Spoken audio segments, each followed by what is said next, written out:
Neogen Chemicals Q3 FY24 earnings conference call. As a reminder, all participant lines will be in the listen-only mode, and there will be an opportunity for you to ask questions after the presentation concludes. Should you need assistance during the conference call, please signal an operator by pressing star and then 0 on your touchtone phone. Please note that this conference is being recorded. I now hand the conference over to Mr. Nishit Solanki. Thank you, and over to you, sir. Thank you. Good afternoon, everyone, and welcome to Neogen Chemicals Q3 FY24 earnings conference call for analysts and investors. Today, we are joined by senior members of the management team, including Dr. Harin Kanani, Managing Director, Mr. Anurag Surana, Director, and Mr. Ketan Vyas, Chief Financial Officer. We will commence the call with opening thoughts from the management team, post which we shall open the forum for Q&A, where the management will be addressing queries of the participants. Before we come in, I would like to share a standard disclaimer. Certain statements made or discussed on today's conference call could be forward-looking in nature. The actual results may vary from these forward-looking statements. A detailed disclaimer in this regard is available in Neogen Chemicals Q3 FY24 investor presentation, which has been uploaded on the stock exchange website.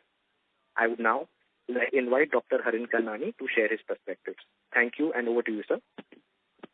Thank you, Nishit. Good afternoon, everyone, and thank you for joining us on Neogen Chemicals Q3 FY24 earnings conference call. We released our quarterly results on Friday and subsequently distributed the earnings presentation. I trust you had a chance to go through them. I will be guiding you through the performance highlights, important developments, and update on expansion initiatives, after which Mr. Ketan Vyas, our CFO, will walk you through the financial performance. Our performance during the period under review was marked by sustained weak demand environment, influenced by recessionary trends in few geographies. This, along with persistent inventory destocking, ongoing conflicts in Middle East and Red Sea crisis collectively hindered the momentum, leading to a sharp correction in the prices of the raw materials. Both our key end-user industries, agro and pharma, continue to be under pressure, bearing select products that remain stable. In light of this situation, I believe we have performed satisfactorily while preserving our base volumes and then managing at least a small volume increase. This achievement was aided by the resilience of our business model coupled with active engagement with customers and partners. We are beginning to observe a gradual demand recovery in pharma sector and select pockets in agro and anticipate this trend to gain momentum in the future. On a consolidated basis, our performance appears weak, primarily due to two factors: initial expenses, capex linked to battery materials arm Neogen Ionics, where contribution is yet to come, and one-time impact on Bulichem and a little bit on Neogen due to liquidation of high-cost inventories in lithium, in addition to subdued demand for products linked to agrochemical and pharma. Our standalone performance, on the other hand, exhibited slight improvement as we navigated through the sector uncertainties. For Q3 FY24, our revenue stood at 167 crore, while EBITDA came in at rupees 26 crore, PAT at rupees 6 crore. Mr. Ketan Vyas will provide a detailed overview of our financial performance. Moving to our segmental performance, in Q3 FY24, organic chemicals revenue reported a decline of 5%, mainly on account of year-on-year drop in bromine and other RN prices, which, when adjusted, increased our revenue by rupees 12 crores. Likewise, inorganic chemicals revenue declined by 30% year-on-year due to steep fall in the prices of lithium raw material, which otherwise would have been higher by 23 crore if we compare to the same period last year. Let me now share an important development. Neogen Ionics Limited, 100% subsidiary of Neogen Chemicals, recently completed land acquisition totaling approximately 264,285 meter square in Pakhajan, Dahej PCPIR, Gujarat, to establish a world-class state-of-the-art battery materials facility. This greenfield site will be our largest facility dedicated solely for battery materials and new future business opportunities. Here we will set up electrolyte plant using manufacturing technology license from MUIS Japan and electrolyte salts and additives plant based on Neogen's indigenous technology. The MUIS team has completed the design of the plant and accordingly now we are preparing ourselves to start construction of the plant. We expect permissions to be received by March, and by March or April we expect to start construction of the 30 KTA electrolyte plant. This plant is expected to be operational in second half of FY26. Coming to our existing expansion initiatives, our battery material project is progressing well and adhering to the schedule and advancing with the plant design using MUIS Japan technology. Construction is also expected to begin shortly thereafter. Let me provide you some more specific updates. In our existing business, brownfield expansion of specialty organic chemicals by 60 meter cube, out of which 31 meter cube was already commissioned till Q4 FY23, and remaining 29 meter cube will be commissioned by during FY25 depending on business needs. In the battery material business, new capacity of 400 metric tons per annum for lithium electrolyte salt and additive. Trial productions have already commenced stage-wise and final check and tests are currently ongoing. We expect customers' approvals to start coming through by end of Q4 FY24 and start revenue by end of Q4 FY24, early Q1 FY25. The 2,000 metric ton electrolyte manufacturing facility at Dahej using our indigenous technology is also scheduled for commissioning by end of Q4 FY24. Furthermore, we propose to expand our lithium electrolyte salts and additive capacity at Dahej SEZ to 2,500 metric ton in phases, which will be operational during FY25 to cater to immediate demand of electrolyte salts and additives in the international market. At our new greenfield site at Pakhajan Dahej PCPIR, we will set up the 30 KTA plant using MUIS technology and 3,000 metric ton of electrolyte salts and additive plant using our indigenous technology. The aggregate capex for all these capacities set to come online in FY24 and beyond will be close to 1,500 crores and will translate into peak revenue potential ranging from 2,500 crores to 2,950 crores depending on the lithium prices. This investment will be done in a phased manner and funded through mix of debt, internal accruals and recently raised equity. Once operational, these projects will drive us into a rapid growth trajectory in the sunrise sector of lithium and battery materials, leveraging our first mover advantage over competitors. Our aim is to become the most dependable player by maintaining consistent product quality and ensuring timely supply. This will establish Neogen Ionics as the market leader for electrolyte in India for EV applications. While this remains, our effort to strengthen the existing business continue. We continue to make deep inroads in advanced intermediate and custom synthesis and manufacturing by leveraging our skill set and customer relationship.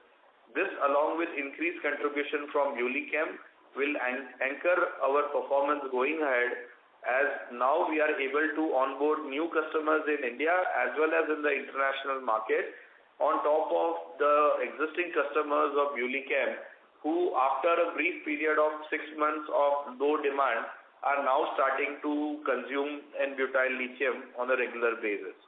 I will conclude by saying that India remains an attractive destination for global majors with promising sectors prospects in the medium to long term. Our sound understanding of market nuances, unique value proposition and unwavering commitment to innovate will set us apart, fostering our growth potential and delivering value to the shareholders. That ends my opening remarks. I would now request our CFO, Mr. Ketan Vyas, to share financial highlights for the period under review. Thank you, Dr. Hari. Good afternoon, everyone, and welcome to Neogen Chemicals Q3 FY24 earnings call. I shall now take you through the key financial highlights. Please note that these are on consolidated basis and based on year-on-year comparison. We reported revenue at rupees 164.4 crore, depicting a fall of 12% over last year. The quarter witnessed steep decline in raw material costs and resultant realizations, albeit on steady volumes. Belay Chemical revenues moderated on the back of slowdown in pharma and agrochemicals. Organic chemicals saw a revenue decline of 5% at rupees 129 crore, whereas inorganic chemicals noted a decline in revenues by 30% at rupees 35 crore. As stated by Dr. Harin, this was due to significant fall in prices of both bromine and lithium, excluding which the overall revenues for Q3 would have been higher by rupees 35 crore. EBITDA lower was at rupees 20.4 crore, reflecting the impact of higher employee costs and other expenses related to ongoing expansion initiatives around Neogen Ionics. This was in addition to liquidation costs of high cost inventories in Buzichem. That said, the gross margins were largely maintained. In line with the moderated operational performance, PAT came in lower at rupees 1.1 crore. This includes the impact of higher finance cost and depreciation, coupled with one-time tax charge incurred owing to transition to new tax regime. This means our effective tax rate for the next year will be lower. The domestic to export mix stood at 78% to 22%. On a standalone year-on-year basis, our Q3 revenue came in at rupees 167.4 crores versus 186.3 crores. EBITDA was at rupees 25.8 crore versus 30.1 crore, and PAT was at rupees 5.8 crore versus 14.7 crore. That concludes my initial remarks. I will now request the moderator to open the forum for Q&A session. Thank you. Thank you very much. We will now begin the question and answer session. Anyone who wishes to ask a question may press star and 1 on their touchtone phone. If you wish to remove yourself from the question queue, you may press star and 2. Participants are requested to use handsets only while asking a question. Ladies and gentlemen, we will wait for a moment while the question queue assembles. Participants, you may press star and 1 to join the question queue.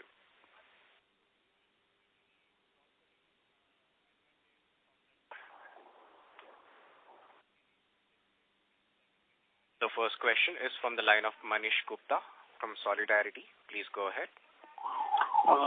Thank you for the opportunity. So just wanted to check a few numbers with you.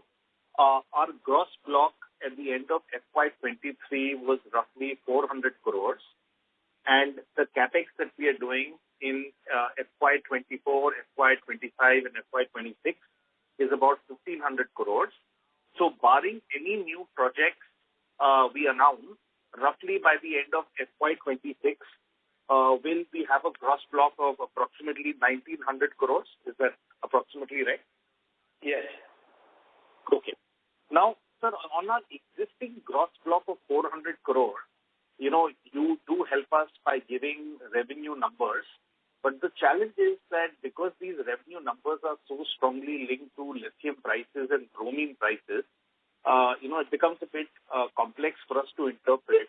Would it be useful if you can guide a range that on what is a peak practical capacity utilization, 400 crore of gross block will roughly translate into how much EBITDA at what is a practical peak capacity utilization? Sure. Thank you. So, see, we always try to give you a range that with lithium prices variation, what is the fluctuation that you see? What is the range in the revenue which can happen, and similarly EBITDA ranges also. But let's say if we take a case, so on a 400 crore, as we had guided earlier, we can have a revenue potential of around 950 to 1,050 crore. And let's say with whatever is our understanding now of a BuLi business, we feel with the same capex or with slightly incremental capex, we can get more revenues out of BuLi. So we can say around 1,000 crores of revenue we can earn.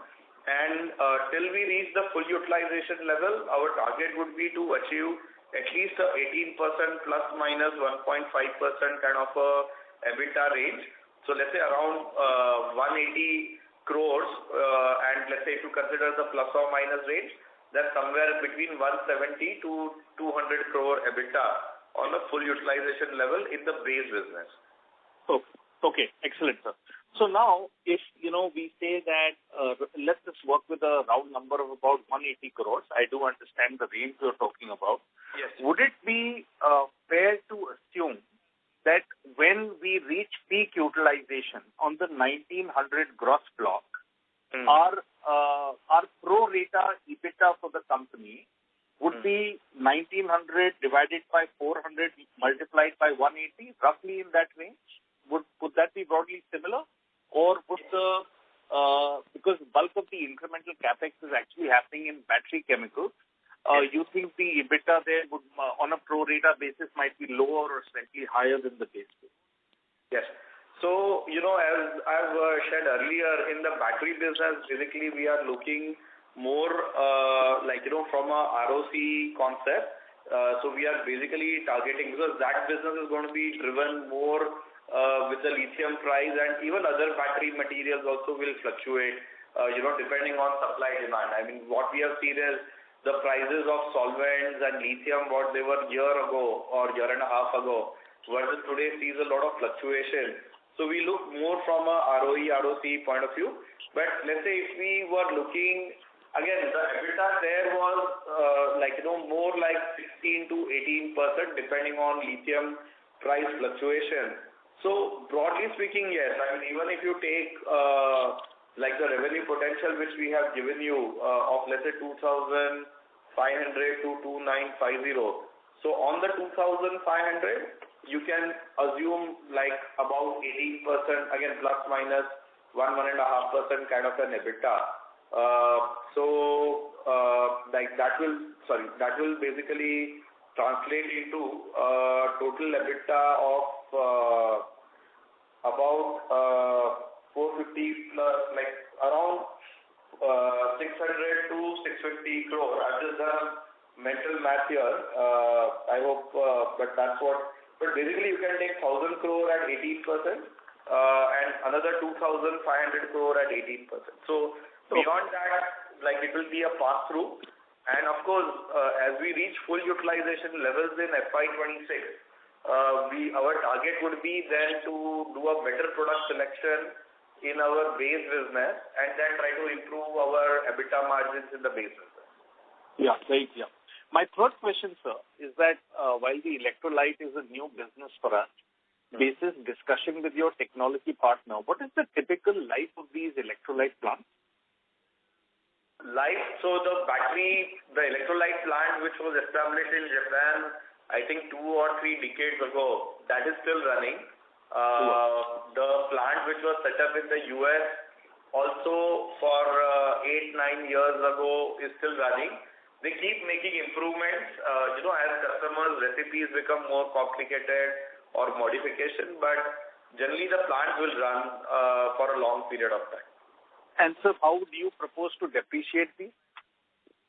I'm sorry, I don't have a very accurate answer on that. I mean, it would be similar lines of what we have, but as of today, I don't have a accurate number. I don't know if Ketan, in our models, if you have taken depreciation, if there is a percentage depreciation you are taking, if you can add, but I don't right now have an exact number or a decision on that currently. No, we don't do on a percentage basis. We do on the life of the assets, which we await to get confirmation from the technical team. So currently, are you using a particular number which you have? So it's between 10 years, 15 years, 20 years? We do about 15 years old. Yeah. Okay, fine. And the last question, if I may, sir.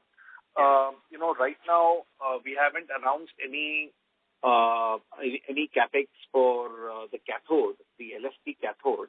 Yes. But I wanted to ask that, for a minute, if we assume that Neogen will not be participating in this opportunity, I wanted to understand that players who are getting into the LFP cathode, how will they source the lithium? Will they themselves start with lithium carbonate and refine it, or will they be looking to source lithium salts needed for the LFP cathode from a player like yourself? So, as we have shared in the past also, that Neogen has not announced any capacity in lithium cathode, but we have capabilities around lithium cathode, both our own developed technology as well as in partnership with international customers. So, let's say maybe not as reputed as MUIS, because, when it comes to cathode and LFP and some other cathode chemistry, this is very few companies have worked on this outside of China. But we do have this technology. The main reason why we have not done it, because our customers are making several choices. Will they do NMC or will they do LFP? If they do LFP, would they want to import or would they want to make it in-house? And then some of them, because cathode is a very large contributor, they also consider whether they want to make it, when they want to make it in India, whether they will want to make it in-house or buy from a company like Neogen, right? So, because there is not enough demand clarity like we have in electrolyte and electrolyte salt.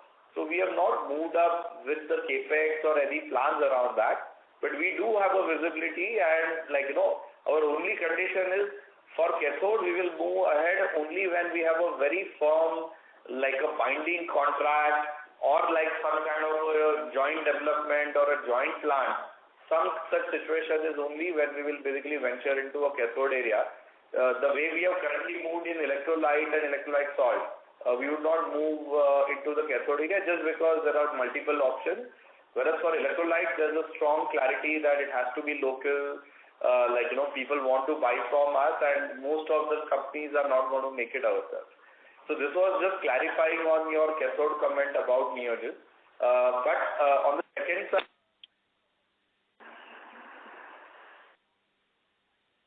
sorry to interrupt, sir. We had lost what you said in the last. I think the management may have dropped off. Operator? Yes, sir. Right now it's just dropped off. Please stay connected. I'll connect the management line back. Thank you.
Ladies and gentlemen, we have the management line connected back. So you can please continue with the question and answer session. Yeah, I'm sorry I dropped off. The call got dropped. So basically, Manish, to answer your question, I don't know how much but Neogen has made work in battery materials, in the cathode material. But we will basically proceed in cathode material only when we have a strong business clarity and a very committed customer clarity. Because in electrolyte we have that clarity now. We also have that strong need of localization. So that's why we have proceeded further on the electrolyte. And just to answer specifically your question about where they will source the lithium from. So the lithium mining majors generally make lithium carbonate and lithium hydroxide battery grade. So depending on the technology which you are using, in such a case, you directly buy carbonate and hydroxide directly from them. At least in the lithium, to the best of our understanding, most of the companies would do that. Okay, thank you, sir. I have another few questions, but I'll come back in the queue.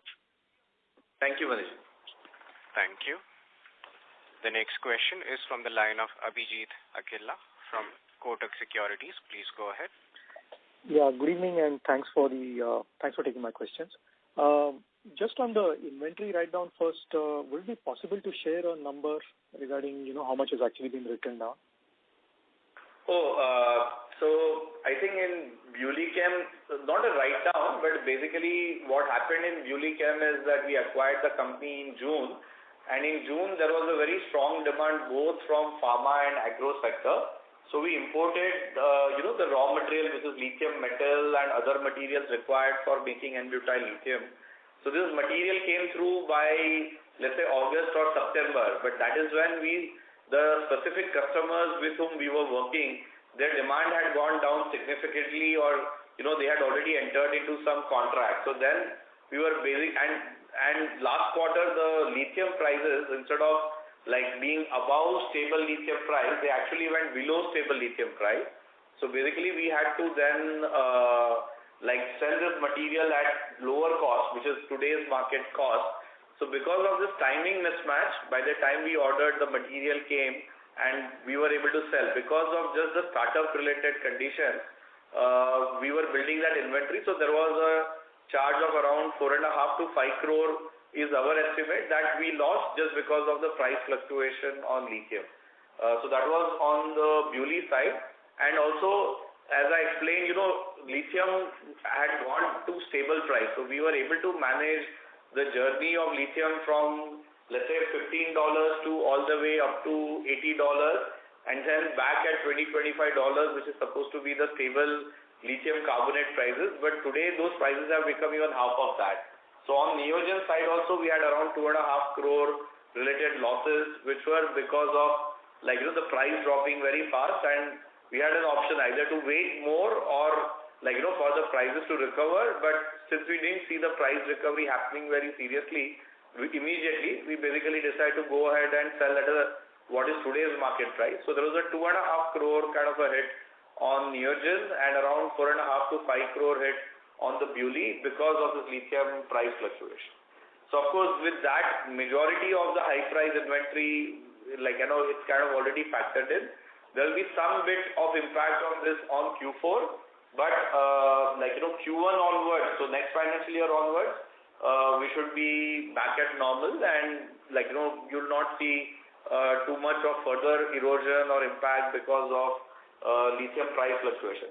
Now in BuLi also, we have a regular set of customers who are getting established. So, it's not that we are building up inventory to support.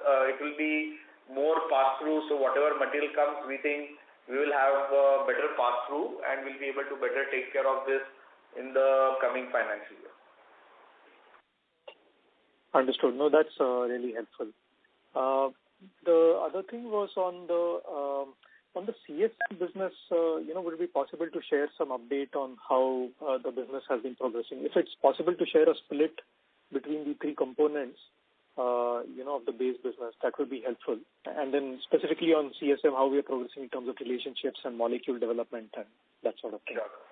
So I think, unfortunately for us, the CSM business has done well. It's now already contributing almost 14 to 15% of our revenue. So our goal was to move from 10% to 20%. However, in the advanced intermediate segment, we see a little bit more strong competition from China in the pharma side. So together, they are still at about 30%. What we had targeted to reach up to 40%, the advanced intermediate and CSM. This is the exact contribution.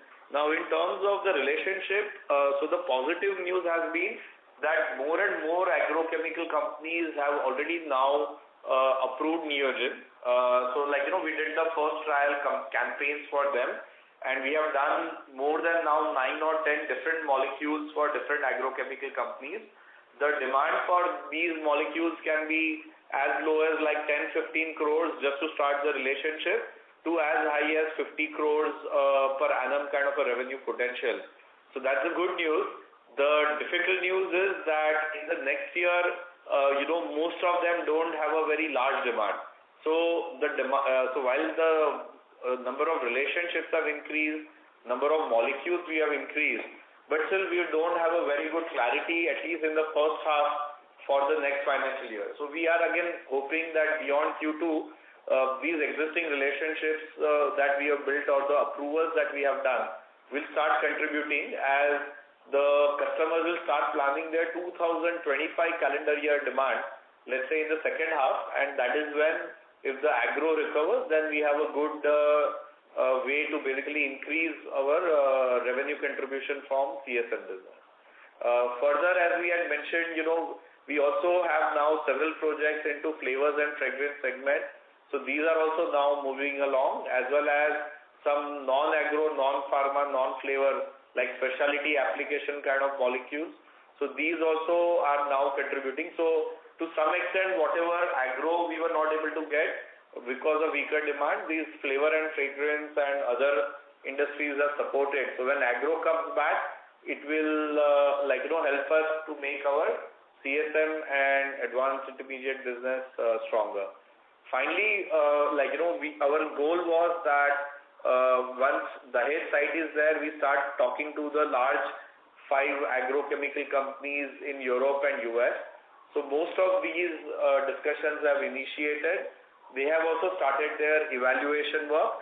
Of course, there's a bit slowdown, because of lack of demand or lower demand from their side. But still, they have recognized the capabilities that we have in bromination chemistry, Grignard chemistry. Now that we have a proven 7-8 different molecules of multi-stage synthesis, as well as the synergies which come with this N-butyl lithium. In fact, those projects where there is N-butyl lithium use, we have seen maximum interest. So I think all of these, once the agro demand will pick up, will really benefit us. Understood. And sorry, just one more point to clarify with regarding our strategy in the CSM business. So we intend to focus only on commercial scale molecules, or like some other peers in this industry, we intend to get into the relationship right at the stage of, say, molecule development early on during R&D or early commercialization, and ramp up the relationship from there. How would our thought process be? So, so far all the work which we have done is more on the commercial manufacturing side, and so basically developing commercial business and focusing our R&D efforts on that. However, we are in the process of expanding our R&D lab also in Karkhadi. So this capacity will basically come online sometime in the next financial year. So once we have this additional capex, part of this, especially in pharma, what we have seen is that sometimes it helps if you start this relationship really early on. So we will also maybe offer a little bit of our R&D capabilities of that. But in terms of revenue significance, it will be more it's not basically for revenue, it's just to start the relationship early so that we can, have a better pipeline. So that will be that's the only difference. But otherwise, our focus still remains on more commercial, and in terms of revenue coming in, the revenue will largely be from the commercial manufacturing activity. Got it. And one last thing from me. On the battery chemicals business, there has been some sort of growing amount of news reports regarding somewhat of a slowdown in the adoption of electric vehicles, etc. So in that context, how do you see the industry progressing? I mean, is it broadly rolling along as per your original expectations, or are things moving a little bit slower than you expected? And with regard to your project's commissioning timeline, plus maybe what others have announced, how is the situation looking in terms of timelines, in terms of demand, etc.? Sure. So, so far whatever we have seen, I mean, we still feel that the India demand kind of continues to grow. See, the fact in India is that there's already a demand which is not being met because today we are not manufacturing the cells, right? I mean, there's already a strong demand which would have existed today for battery materials if there was a cell manufacturing capacity. So most of the cell manufacturing capacity in India, as we had stated earlier, remains on track. So in the 2024, we will start see some cell manufacturing happen. Like 1 or 2 gigawatt hour level projects will just make their start. And then, they will basically ramp up in early 2025. And few more will come, let's say, in the second half of 25. So if you go to 2026, my estimate is you will at least have 4 or 5 projects. And so we'll already have 4 or 5 projects, 4 to 5 plants which are basically working at a gigawatt hour level. And by 26, I also see the ones who will start in 24 scaling up their operation. So I think from a timing perspective, our electrolyte plant starting now will take care of the initial gigawatt hour plants which are coming up in India, as well as some international customers, as well as some non-EV, but let's say electronic battery customer demand as well. So we'll start with that in 2024, which is basically FY25, and then their initial ramp up also will take care from Dahej. And our target remains that in the second half of 25, so let's say somewhere around, December 2025, 1 quarter before or after, is when we expect the 30 KTA plant to come. So I think it will be in the perfect time that in 2026, when majority of these customers are ramping up and more new plants are coming online, we will be ready from the beginning to take care of them for their electrolyte needs. Similarly, if you would have observed in our opening remarks, the international battery material demand non-China, because of IRA and because of heavy dependence on China, so alternate source to China remains strong. So there's a very strong interest in a non-Chinese electrolyte salt and additive demand, and this is why our original plan was to increase 400 to 1,000 and then from 1,000 directly go to the 3,000.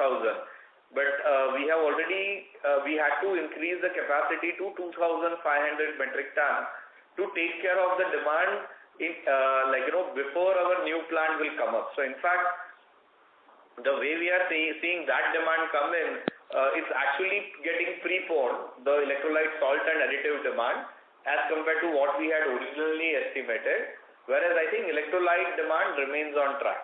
And I think overall, if we talk of just EV and energy storage, we feel there's a bit of slowdown mostly in China.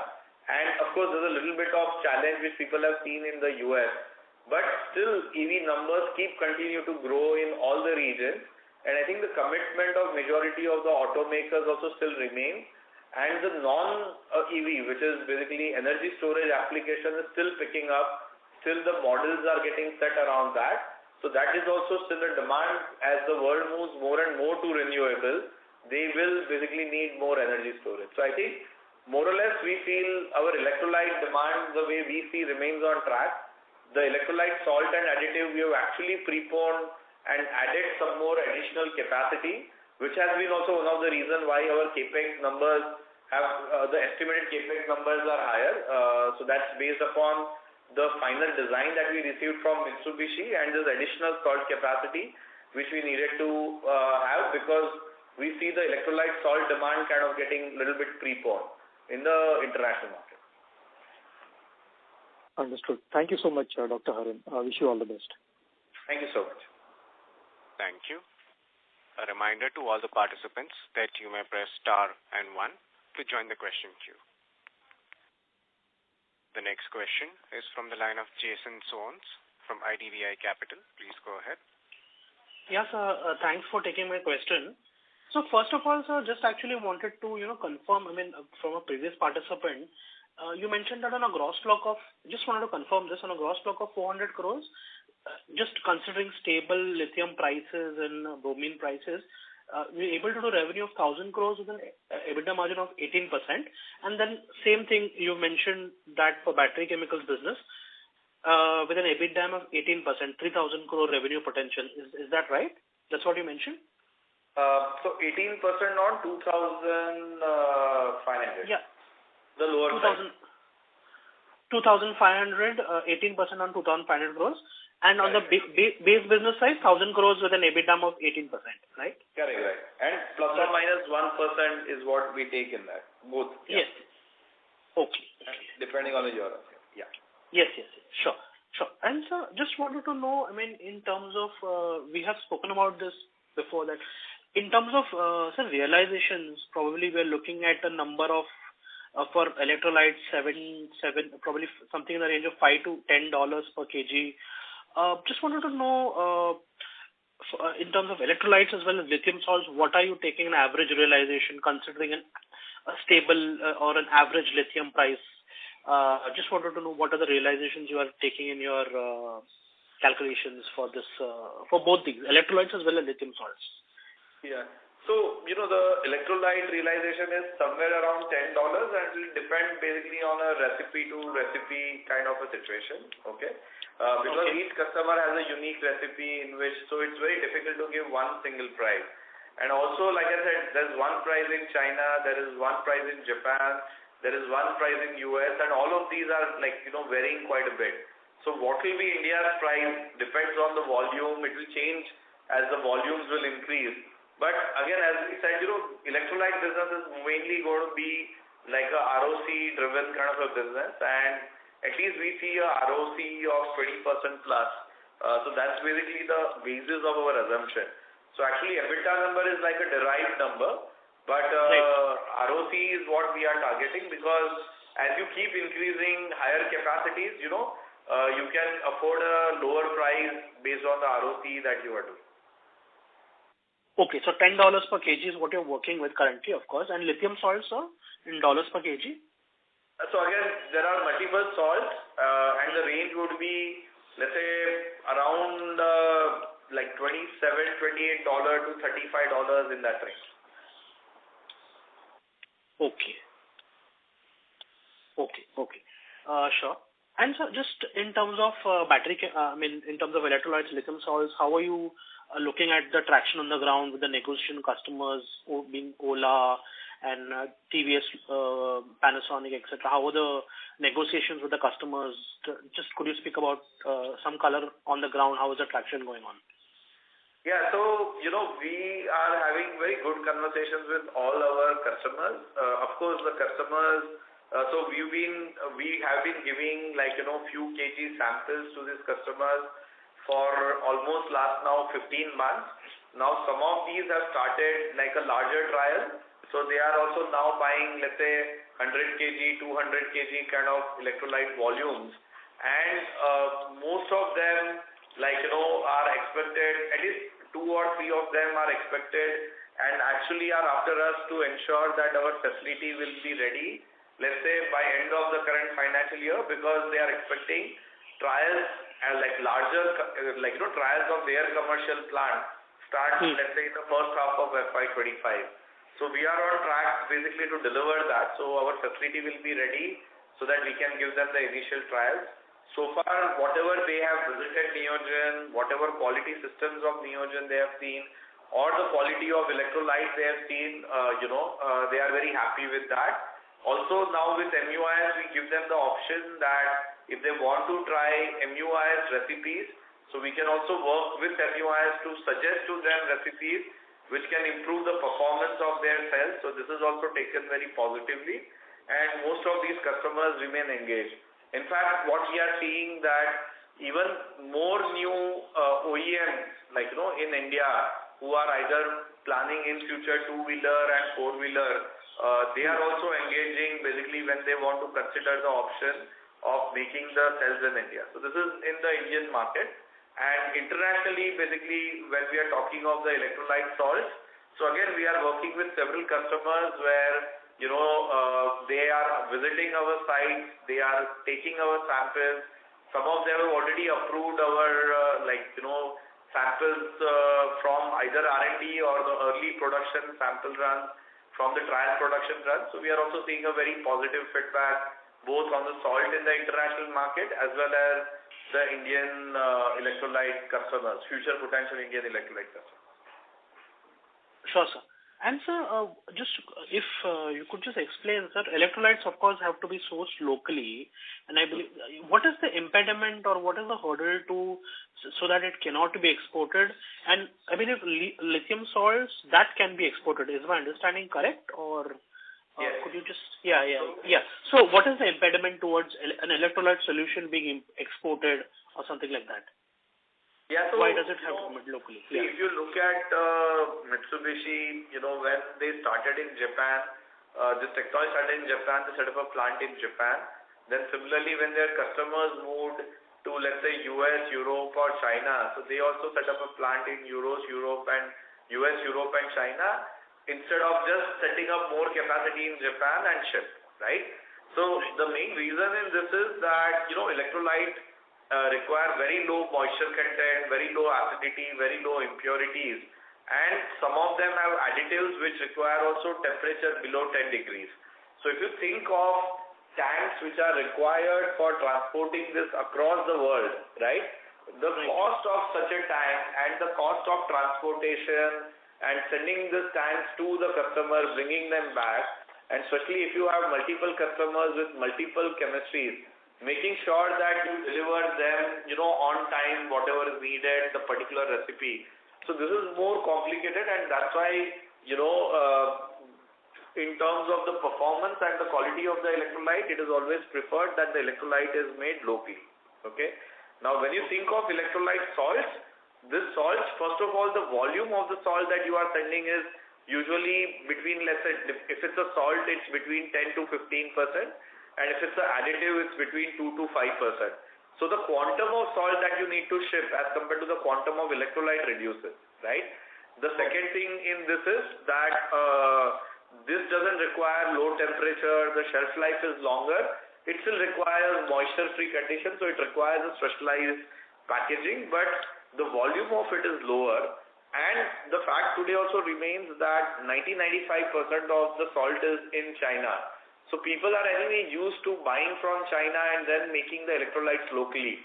So therefore, when we are going and offering, let's say, a salt, so then what the question which is simply remaining, instead of importing from China, I have to import from India, right? So that's why we are not making a very big change from what is already being done. So that's the reason why salts are more easier to export in the international market, whereas electrolytes are usually made locally. So therefore, we are not targeting very large export market in electrolytes, as well as the fact that we are also not seeing most of the Indian customers basically relying on imports totally to basically get the electrolytes into India on a large scale on a sustainable basis.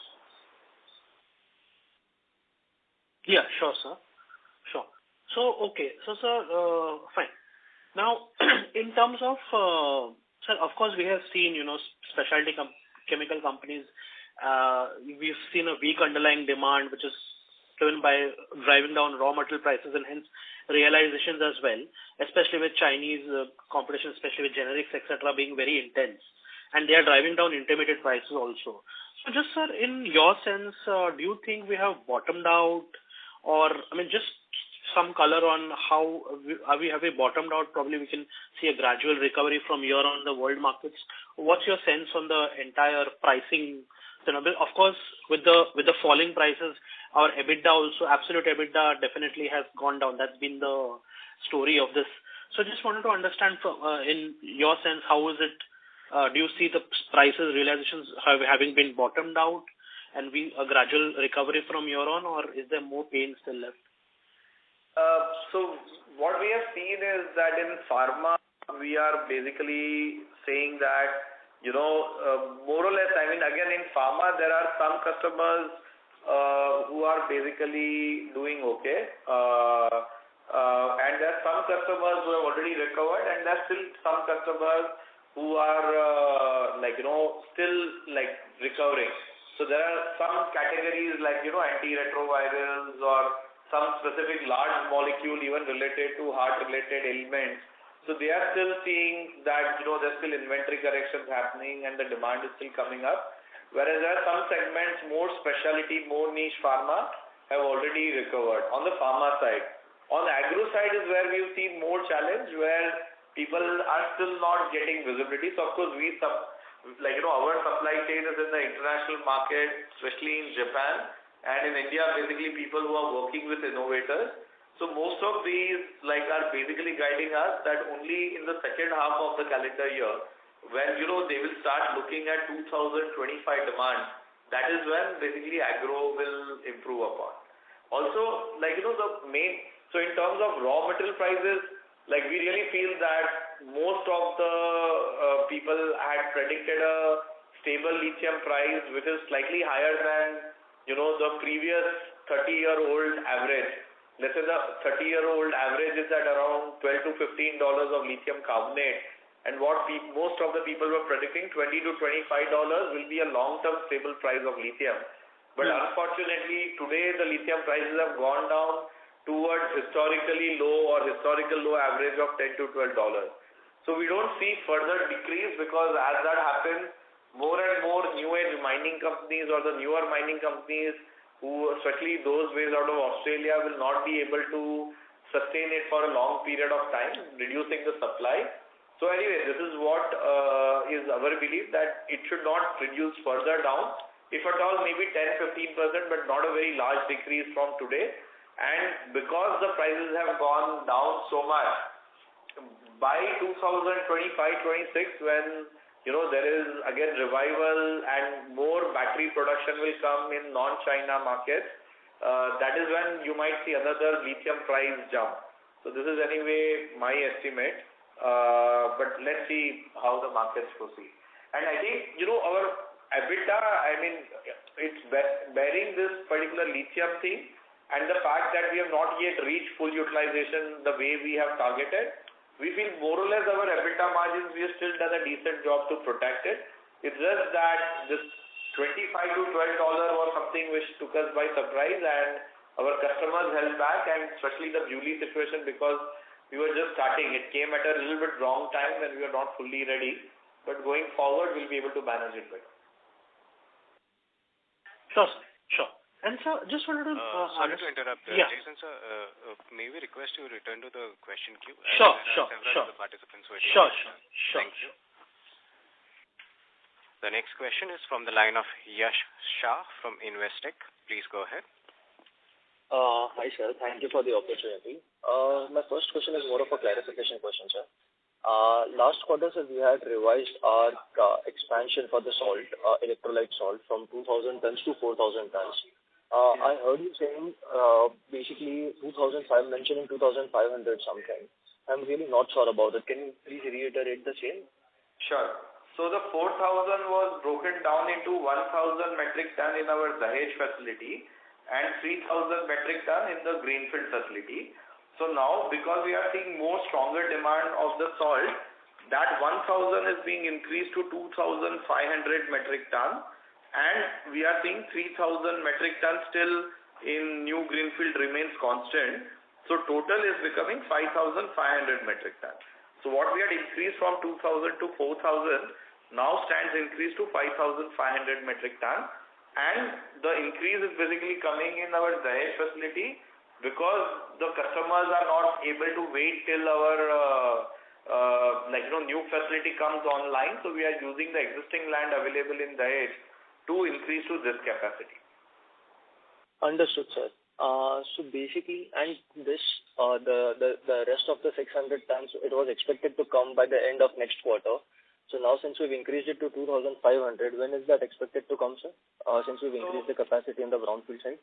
Yeah, so, our 400 tons, like I said, all the trials and everything has started. That's basically commissioning this. Let's say we are having several phases. So like 1,000, then maybe we'll have a 1,500, and then ultimately 2,500. So our target is at least 1,000 and the 1,500 to come online, let's say in Q2 or Q3, and 2,500, let's say by end of Q4. So by end of next financial year, we would be at 2,500 totally, and it will be in phases. So as you said, 1,000 will come first, then there's another particular plant getting added which will increase it to 1,500 and then 2,500.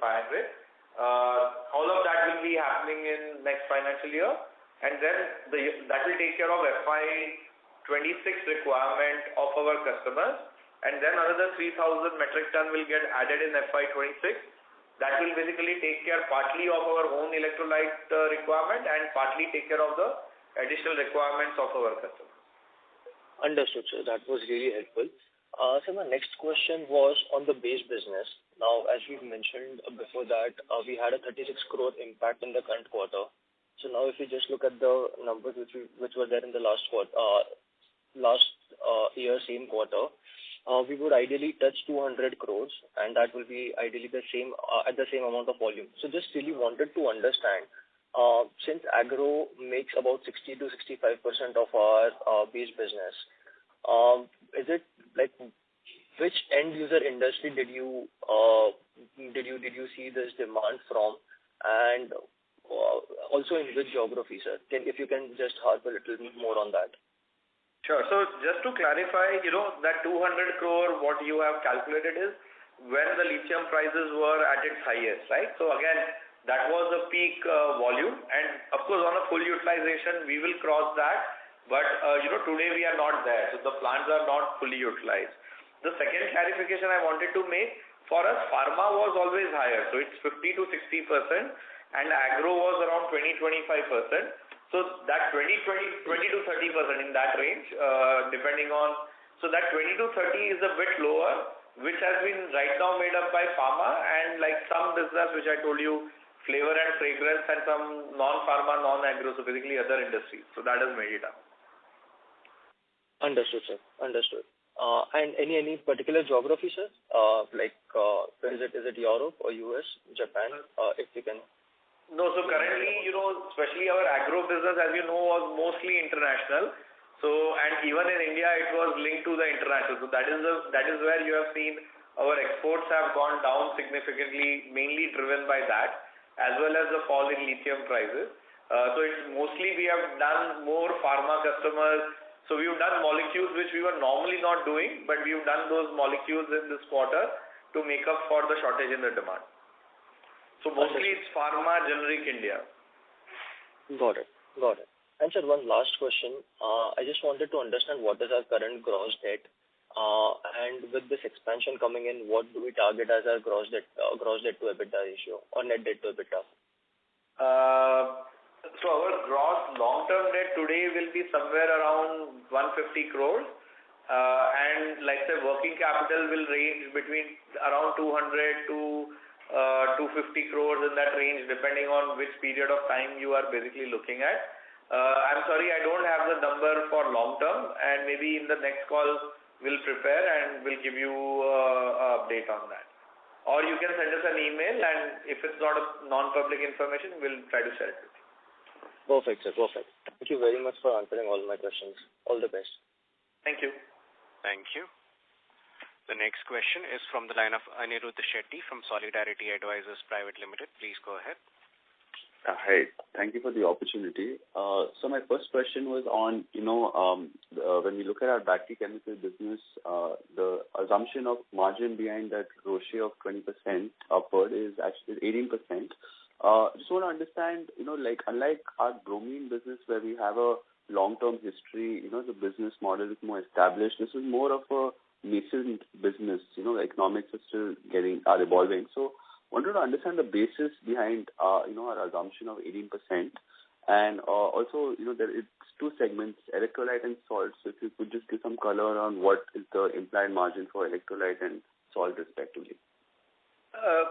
So, the basis for our assumption is basically what we are looking is that, okay, if we are doing investment, we are taking the risk if we are the first mover, and to able to justify the risk and the investment, this is the bare minimum that we need.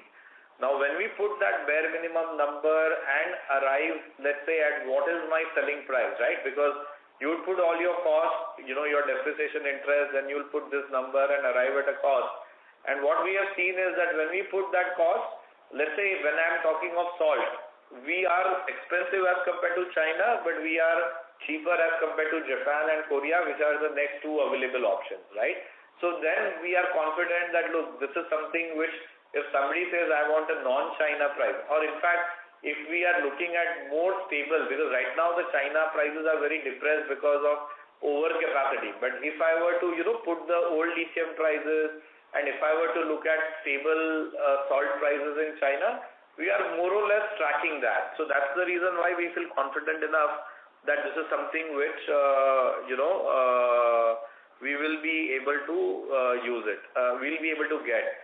Similar situation in terms of electrolyte. So when we put this number in our models, look at the electrolyte prices, what we feel that when I am looking at the price, we are somewhere lower than the prices which are, let's say, prevailing in Japan or Korea, and let's say within the range of the lowest and the highest Chinese prices.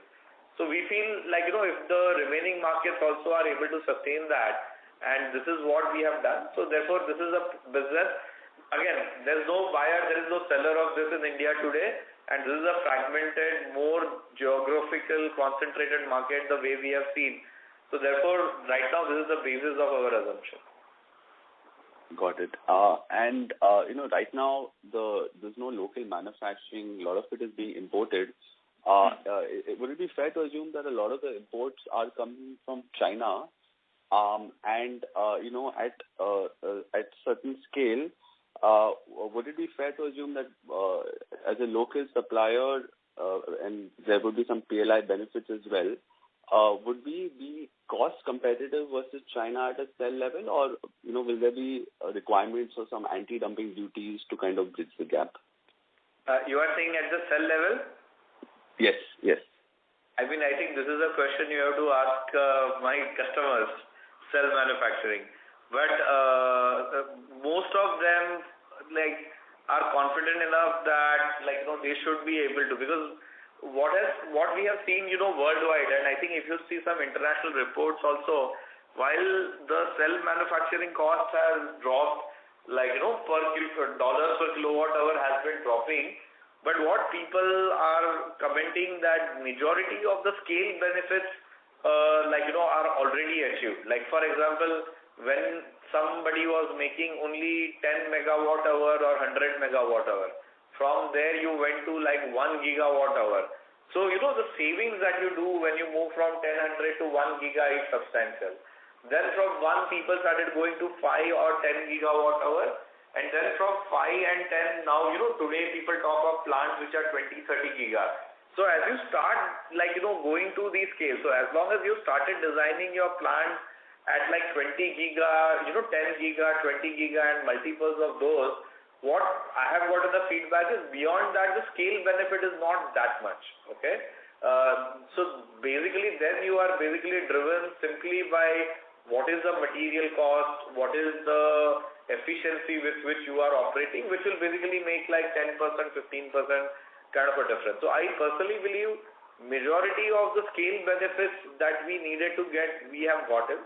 The Indian companies are also talking of, at least their initial plans are all 10 giga, 20 giga, and some of them are even considering a ultimate 50 or 100 giga kind of volume. So I'm confident that they will be competitive, in terms of competing against China in a fair competition. Now, I personally feel the PLI benefit will help them get to that scale, and after that, if the fight remains fair, then I think they'll be able to manage well. If it's unfair, then you need something like an anti-dumping duty protection if somebody decides to just dump like crazy, and we've seen China do that in China, let's say even in pharma markets and in other markets. So that's where the government, if it needs help, I feel they are quite committed to protect the Indian companies in that level. Got it. And just one final question. Sorry to interrupt, Mr. Shetty. May we request you return to the question queue for the follow-up questions? Thank you. Yes, will do. Thanks. The next question is from the line of Archit Joshi from B&K Securities. Please go ahead. Hi, good evening, Harin sir. Thanks a lot for the opportunity. I just have one question. So just building up on the previous discussion that we were having with respect to the amount of gigawatt hour capacity that is rather going to be built up over a period of time. But I'm slightly looking at it from a myopic perspective from let's say for CY24 or CY25, I think the earlier anticipation was that we'll have close to half a gigawatt, maybe 1 gigawatt hour sort of a capacity in India in this year. And then it will start, sort of doubling up exponentially over a period of time. In the current scheme of things, sir, in your discussion with your customers on the same account, especially in domestic battery manufacturing, where we are mostly going to sell electrolytes. Sir, what is the progress there, sir? And how exactly do the sale get generated? Is it that it goes into a testing phase wherein our pilot plant will be occupying more of capacity towards that particular demand, and then it takes maybe a year's time to ramp it up from 0 to 1 gigawatt hour? So that time frame is essentially something that I'm curious to understand. If you can explain both these things in one. Thank you. Sure. So I think, the way this will work is that, our principle has been we have to be ready when the customer is ready. Okay, because if they want electrolyte and if I don't have a plant to make an electrolyte, then basically we are forcing them, even if they don't want to basically import, correct? So, right. If you look at what Neogen has done is, so there were several customers in India who for last 15, 18 months had developed the capability to make the cells in the lab, so few 100 cells, 200 cells. So we were also ready with our facility, and even up to 10,000 cells, etc., kind of a demand when they wanted, we were able to basically give them the few 100 liters of electrolyte. We were the only Indian company who was able to do that for last, let's say, 18 months. And most of these customers have either bought the material to make their initial cells or send the material for evaluation to their international partners who can basically evaluate the cells. Now, next what will happen is, as these people set up their giga plants, they will also need electrolyte to support a giga. And if, as I said, 1 gigawatt hour, depending on NMC or LFP, is somewhere between 500 to 1500 metric ton. So let's say the 2000 metric ton capacity can support up to 4 gigawatt hour of NMC cell production in India, or let's say 1.5 gigawatt hour of LFP, or on an average basically 2 gigawatt hours of cell production can be supported by our existing facility. So this is a facility which we have from now till, let's say, September or December 2025. So will India at least make 2 to 3 gigawatt hour of cells, let's say, by December 2025? So to me, the answer is yes. With whatever is happening today, they will be at a 2 to 3 gigawatt hour, or let's say per month, if you are thinking of around 0.2 giga per month kind of a production, which can be supported by my existing plant. In fact, if they really ramp up well, I might even have to increase this. Till the bigger plant comes up, I may have to increase this 2,000 to 3,000 or 4,000, but with the basic infrastructure in place, that can happen relatively quickly. So we'll be ready for that if it's needed. So I think that will take care, and I personally feel that once they start giga production in 24, 25 they will start stabilizing, and there will be more people who will come online in 25, and 26 is when the guys who will stabilize in 25 will jump, make the 5x jump in 26, and the guys who are stabilizing in, let's say, 24, 25 who are starting, they will also have some initial requirement in 26. So the 26 is when, we need that Mitsubishi plant to come online. So we will keep watching, how they are progressing.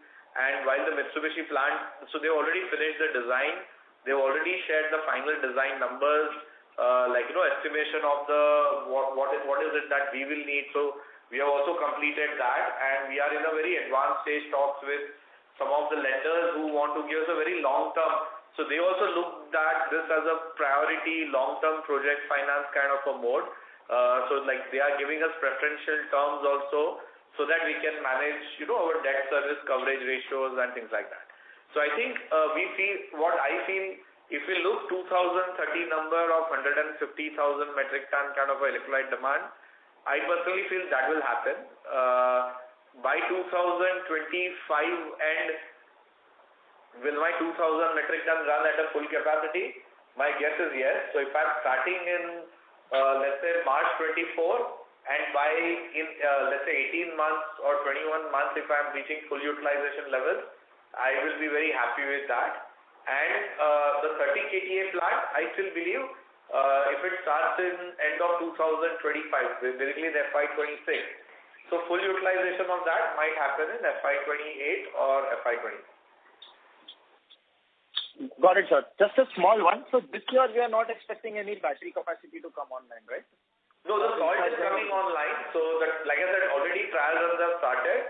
And if everything goes well, before March, we will start, at least make some trial sales. So that's our internal target, to at least start some battery sales before March 24.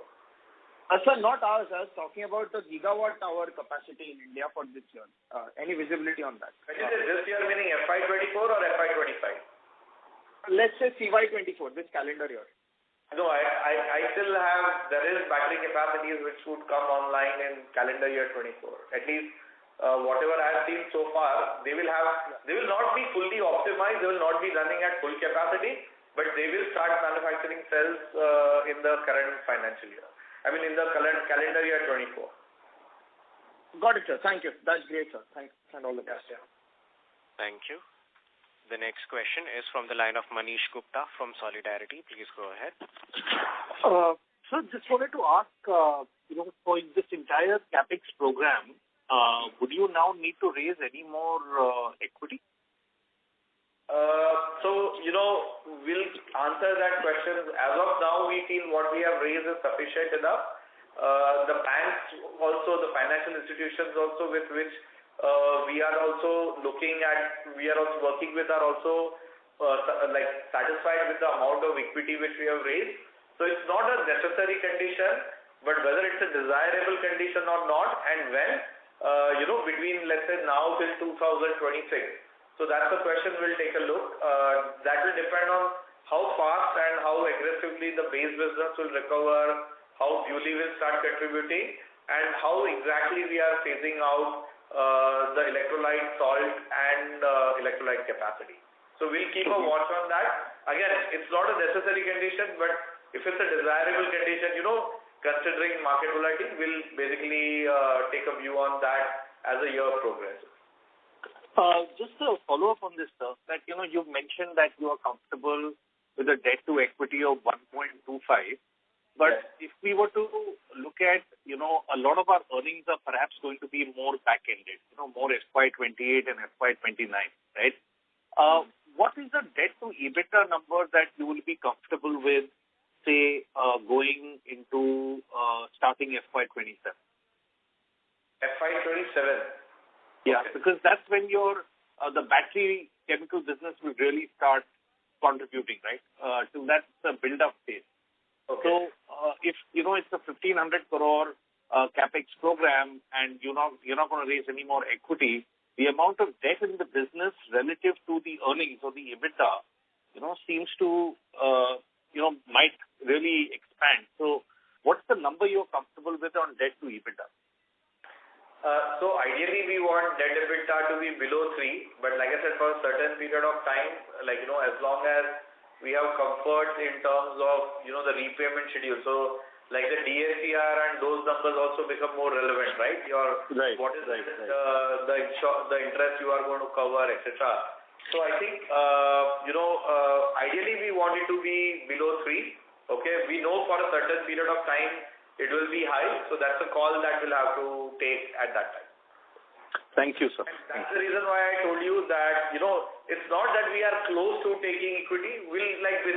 So we have the necessary equity. If we want a desirable equity, that's something which we'll keep evaluating.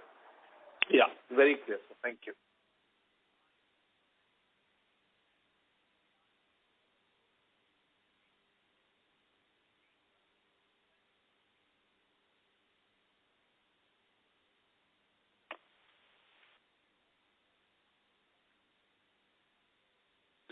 Thank you. Ladies and gentlemen, we would take that as our last question for today. I would now like to hand the conference over to the management for closing comments. Thank you all the participants for joining the call and your very interesting and insightful questions.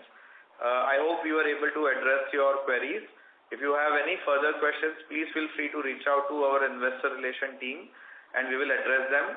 Thank you once again, and we look forward to connecting with you again in the next quarter. Thank you.